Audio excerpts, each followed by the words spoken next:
Mbah, kula nuwun. Nggih. Pak Sura meruput men ya keten kok pun dugi mriki kalih dole kunjung. Padha slamet nggih. Pak Sura kalih kunjung. Nggih Mbah, sal pangestu jenengan. Jenengan nggih sehat to Mbah? Alhamdulillah.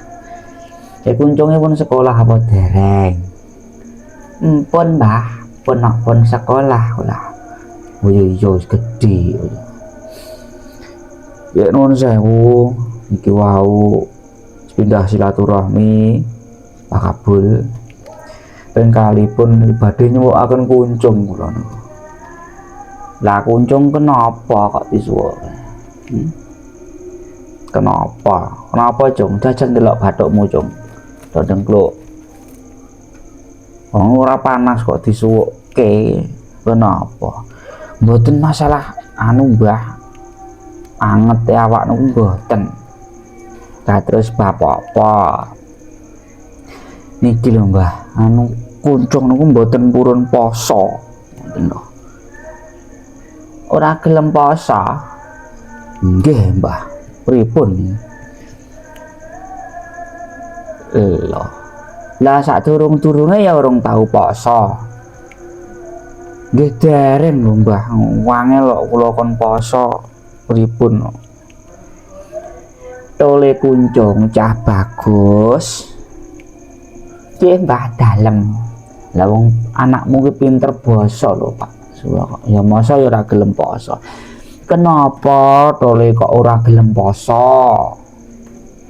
Jadawuhi pake poso ki ya melu poso. Iki sasi poso ki wajib kanggo hukume ngono umat Islam ki wajib hukume poso ki ora kena dinyang lho Le. Kenapa kok ora poso kenapa? Atur karo Mbah Kabul jare.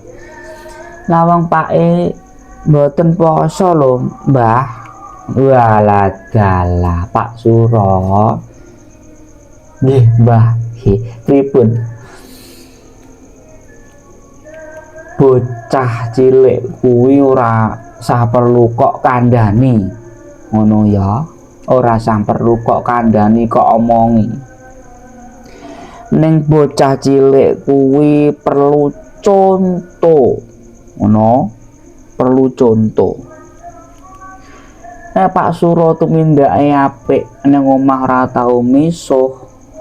Ora tau rasan-rasan. Engko si kuncung cah cilik iki ya ora gelem kek misuh. Ya ora gelem ngrasani bature lan sak panunggalane. Lah iki sampean ngongkon kuncung kon poso.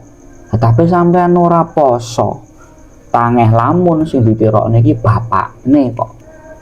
Ya ngono to Le kuncung. Nggih ya Mbah, nggih. Nah, iki lek bapakmu poso no kuncung gelem poso ora kira-kira. Nggih purun no, Mbah. Lah iki lho Pak Sura. Lah pripun Mbah? Wong kula niku penggatan kula wabot lho Mbah. Kula teng Saben.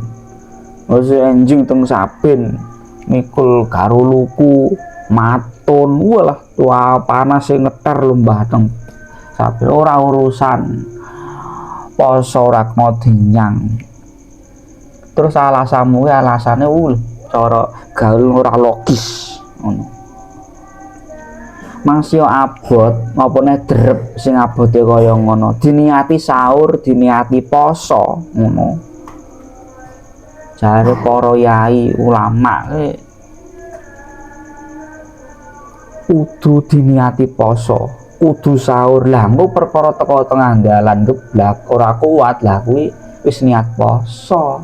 Ora kok ngene iki, aku sesuk udah kuat, aku sesuk ora poso. Ngono ora untuk. Kudu niat poso sahur. Wis mulai sesuk Pak Sura ya diniati poso. Kuncung ben melu poso, dilatih ngono lho.